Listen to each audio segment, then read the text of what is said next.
Assalamualaikum warahmatullahi wabarakatuh. Halo teman-teman, perkenalkan nama saya Iin Jamilah dan teman saya Hilda Rizky Saputri. Kita adalah salah satu mahasiswi Universitas Pamulang, jurusan manajemen. Untuk memenuhi salah satu tugas mata kuliah manajemen sumber daya manusia, kita akan membahas mengenai serikat pekerja. Pengertian serikat pekerja menurut The Encyclopedia of Social Science dalam Lemban Goal 2014 halaman 343. Gerakan pekerjaan merupakan seluruh aktivitas para pekerja untuk memperbaiki kondisi maupun kehidupan mereka. Gerakan pekerja dapat bersifat sementara maupun permanen, yang pada akhirnya berkembang menjadi serikat pekerja. Lemban Goal sendiri mengatakan, serikat pekerja adalah asosiasi para buruh yang bersifat sukarela, berkesinambungan, dan memiliki tujuan jangka panjang untuk melindungi para anggotanya dalam hubungan kerja maupun meningkatkan taraf hidup mereka.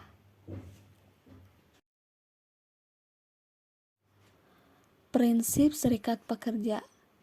Ada beberapa prinsip serikat pekerja. Yang pertama, sukarela dan permanen. Prinsip sukarela dianut oleh serikat pekerja dalam proses perekrutan pekerja menjadi anggota, di mana pekerja mempunyai tuntutan dan kepentingan yang harus dilindungi dan diperjuangkan, dan mereka membutuhkan serta mengetahui bahwa hanya melalui serikat pekerja tuntutan dan kepentingannya dapat tercapai. Yang kedua, kemandirian. Serikat pekerja harus mandiri dan terbebas dari pengaruh atau kontrol pemerintah, manajemen atau pengusaha, serta partai politik. Karena serikat pekerja adalah organisasi di mana dikontrol oleh anggota, dilaksanakan dan atas nama anggota, serta dibiayai oleh anggota. Yang ketiga, demokratis. Serikat pekerja harus demokratis. Secara penuh, serikat pekerja adalah organisasi pekerja di mana mereka sendiri yang menentukan tujuan dan bentuk dari tindakan atau kegiatannya. Dari prinsip serikat pekerja itu memiliki dua artian. Yang pertama, dalam artian kesatuan. Serikat pekerja dengan sendirinya memberikan kekuatan utama dalam kesatuan, solidaritas, dan komitmen dari anggotanya. Yang kedua, dalam artian solidaritas. Serikat pekerja tumbuh dan berkembang dengan subur karena prinsip fundamental dan memiliki prinsip all for one and one for all. Semua untuk satu dan satu untuk semua. Peran dan fungsi serikat pekerja. Ada beberapa peran dan fungsi serikat pekerja. Yang pertama, perlindungan.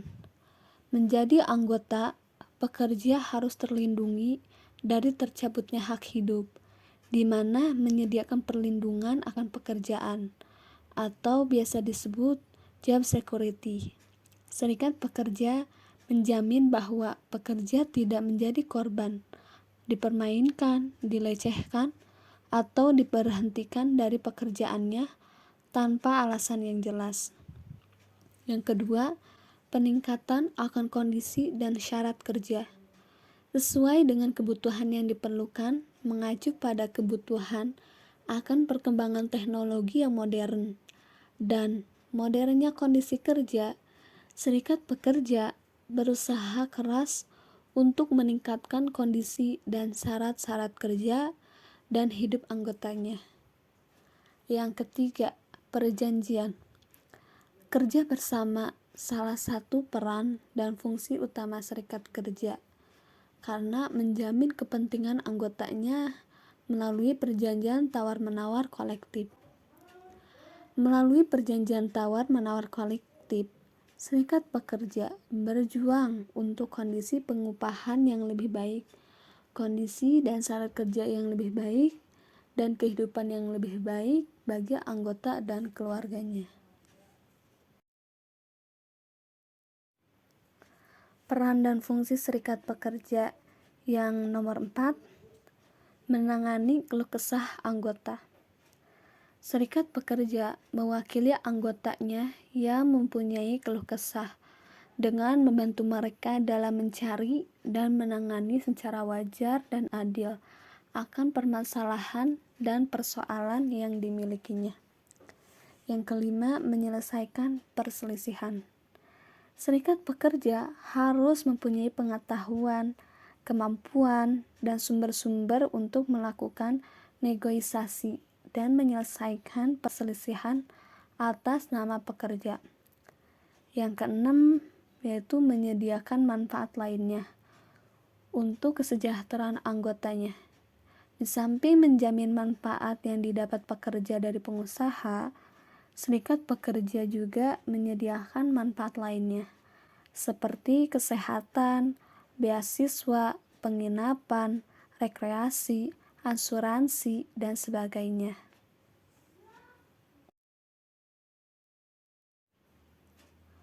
Peran dan fungsi serikat pekerja yang nomor 7, yaitu sebagai suara pekerja. Serikat pekerja adalah wakil pekerja dalam menyuarakan dan menyampaikan pandangan dan permasalahan pekerja serta kondisi sosial saat ini. Yang kedelapan yaitu menyediakan sarana komunikasi. Komunikasi adalah sarana yang paling efektif dalam menyampaikan suatu pengetahuan atau informasi. Komunikasi harus selalu dipupuk dan dikembangkan dalam serikat pekerja sebagai saran mengadakan hubungan dengan anggotanya. Yang terakhir yaitu melakukan kerjasama dan menjalin solidaritas dengan pekerja atau serikat pekerja lainnya, baik secara nasional maupun internasional. Ini adalah suatu hal yang sangat penting untuk meningkatkan pengaruh yang lebih luas. Hal ini memungkinkan pekerja menjadi lebih terwakili dan mempertinggi kekuatan yang efektif dalam menghadapi tekanan. Baik, saya akan melanjutkan presentasi dari rekan saya, yaitu permasalahan dan tantangan yang dihadapi serikat pekerja. Permasalahan dan tantangan terbagi menjadi dua, internal dan eksternal. Yang internal, secara keseluruhan permasalahan internal timbul oleh karena tindakan yang egois dari para anggota dan pemimpinnya, di mana mereka mempunyai nilai yang rendah pada komitmen dan loyalitas akan idealisme serikat pekerja dan pencapaian tujuan negara atau bangsa. Yang kedua, eksternal. Permasalahan-permasalahan ini diminimalisir oleh serikat pekerja dan bukan menjadi kendala tetapi justru menjadi tantangan bagi serikat pekerja untuk lebih proaktif dalam usaha-usaha mewakili kepentingan pekerja atau anggotanya. Kesalahan internal yang pertama, keanggotaan. Kurangnya keanggotaan adalah salah satu permasalahan serius yang dihadapi oleh banyak serikat pekerja. Kita memahami bahwa serikat pekerja dengan total keanggotaan akan memberikan kekuatan yang efektif dalam proses negosiasi. Serikat pekerja yang hanya memiliki separuh atau bahkan kurang dari separuh jumlah keanggotaan dalam tempat kerja akan sangat lemah dan tidak efektif. Yang kedua, anggota tidak menghadiri pertemuan organisasi. Kurangnya pengetahuan dan tidak tertanam dalam pikiran anggota akan pentingnya pertemuan organisasi mengakibatkan mereka tidak hadir dalam pertemuan. Hal tersebut bisa diatasi dengan menerbitkan surat kabar, buletin, atau juga bisa dengan melalui seminar atau workshop. Yang ketiga, rendahnya pengetahuan antar anggota dan pemimpin. Serikat pekerja yang dipilih pemimpin serikat pekerja harus terlatih dan terampil dalam mengatur organisasinya secara efektif, profesional, dan efisien. Kesalahan internal. Yang pertama, iuran anggota. Sumber utama keuangan serikat pekerja harus berasal dari anggota yang iuran atau prinsip mandiri yang dikumpulkan secara teratur baik bulanan atau tahunan. Sumber uang juga bisa berasal dari bantuan anggota bila mereka mendapatkan revisi upah ataupun bonus. Tetapi kenyataannya iuran yang didapat sangat kecil dan jenjang distribusi yang sangat panjang atau bahkan tidak lancar. Yang kedua, anggota perempuan. Anggota perempuan juga menjadi tantangan dalam serikat pekerja. Mereka berpendapat bahwa serikat pekerja didominasi oleh laki-laki dan tempat mereka hanya di rumah. Aktivis laki-laki juga tidak melibatkan anggota perempuan untuk lebih aktif, di mana mereka berpikir bahwa anggota perempuan akan mengganggu kerajaannya. Yang ketiga, pemimpin serikat pekerja kuning, yellow unionist. Pemimpin serikat pekerja yang dikontrol dan dimanipulasi oleh manajemen ini adalah suatu penyakit, di mana mereka menjual anggotanya sebagai suatu komoditi. Hal tersebut adalah salah satu tujuan untuk menaklukkan keberadaan serikat pekerja. Kesalahan eksternal. Yang pertama, rendahnya kerjasama dan komunikasi. Manajemen atau pengusaha permasalahan pekerja tidak akan terselesaikan bila manajemen menolak bekerja sama dengan serikat pekerja. Yang kedua, pemerintah. Pemerintah juga menganggap bahwa serikat pekerja adalah pergerakan anti pemerintah. Hal ini memberikan halangan yang besar bagi hubungan antara serikat pekerja dengan pemerintah. Yang ketiga, masyarakat. Hal ini telah menjadi norma bahwa masyarakat menuduh serikat pekerja menciptakan inflasi di dalam negara karena tuntutannya terhadap perbaikan kondisi dan syarat-syarat kerja. Yang keempat, pekerja imigran atau pekerja asing.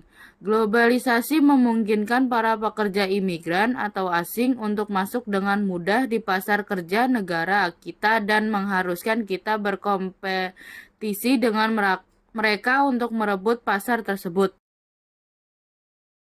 Serikat pekerja. Model serikat kerja terbagi menjadi dua, yaitu service model union, yaitu di mana serikat pekerja melaksanakan apa saja untuk anggota.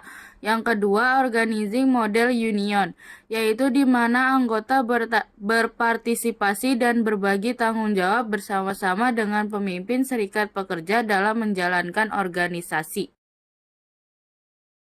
Kesimpulan, kekuatan yang harus dimiliki oleh anggota dan pengurus serikat pekerja adalah semangat atau spirit dan pengetahuan atau knowledge, tetapi yang terpenting dari semua itu adalah spirit atau semangat. Berjuang, disiplin, sukarela, mau bertahan atau komit dan mempunyai komitmen yang kuat dalam perjuangan. Kuatnya serikat pekerja selain dipengaruhi oleh dua hal tersebut di atas adalah juga dipengaruhi oleh solidaritas dan kesatuan para pekerja atau solidarity and unity among workers. Terima kasih atas perhatiannya. Assalamualaikum warahmatullahi wabarakatuh.